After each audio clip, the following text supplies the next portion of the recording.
Masih bersama Berita Nasional. Saudara, sejak dilaksanakan pada 2003 promosi kerja kahwin, anjuran kraftangan Malaysia telah menyumbang kutipan jualan memperangsangkan. Menerusi promosi kali ini, sebanyak 5.5 juta ringgit disasarkan berbanding hasil jualan 4.75 juta tahun lepas. Malah penyertaan usahawan untuk promosi kerja kahwin 2011 juga semakin meningkat. Keyakinan mereka terus kukuh berikutan promosi ini memberi impak positif terhadap produk kraft yang dipamerkan.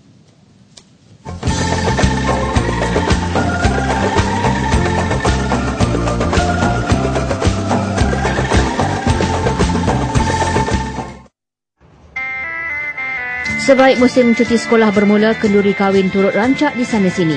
Untuk menggalak masyarakat terus mengguna pakai produk kraft tempatan dalam persiapan perkahwinan, Kraftangan Malaysia menganjurkan promosi kerja kahwin buat kali ke-6.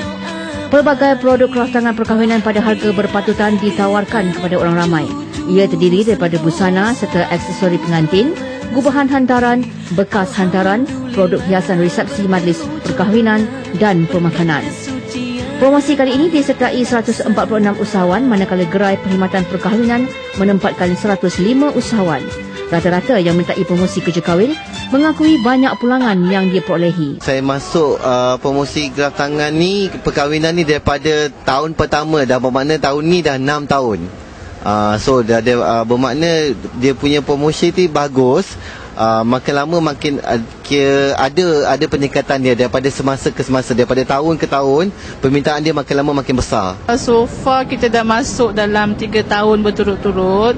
So kita dapat lebih banyak pendedahan lah, sebab kita buat produk kita semua sendiri kan. Jadi pendedahan kepada customer yang baru, sebab kita memang dah ada regular customer kita daripada perancang perkahwinan. Jadi dengan adanya kat sini kita boleh luaskan lagi lah pasaran produk kita.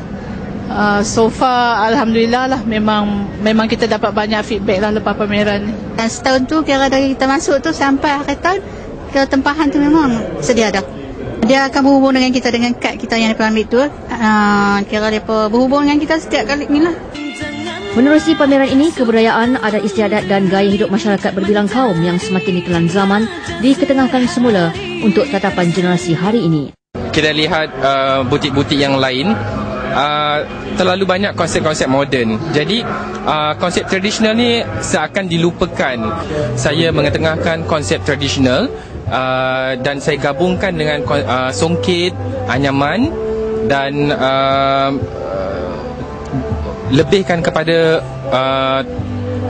unsur-unsur tradisional, dan saya gabungkan lagi dengan elemen-elemen orang cakap kesultanan Melayu. Macam gerbang ni kan kita ambil daripada doko di kepala orang-orang dulu majlis perkahwinan. Macam mana motif dia. Macam kita bunga-bunga dari daun getah. Apa tu kita highlightkan dengan bunga-bunga telur atau kotak hantaran. Kira barang-barang yang terbuang tu banyak kita pamerkan dari sini lah. Selain pameran rekaan produk baru dengan gabungan klasik dan moden, rewang pengantin atau persiapan kenduri yang dilaksanakan secara gotong royong juga menjadi tarikan promosi kali ini. Kepada yang sedang merancang ke gerbang perkahwinan, promosi kerja kahwin 2011 yang sedang berlangsung di Kompleks Kraft Kuala Lumpur merupakan pusat sehenti pakej perkahwinan terbaik.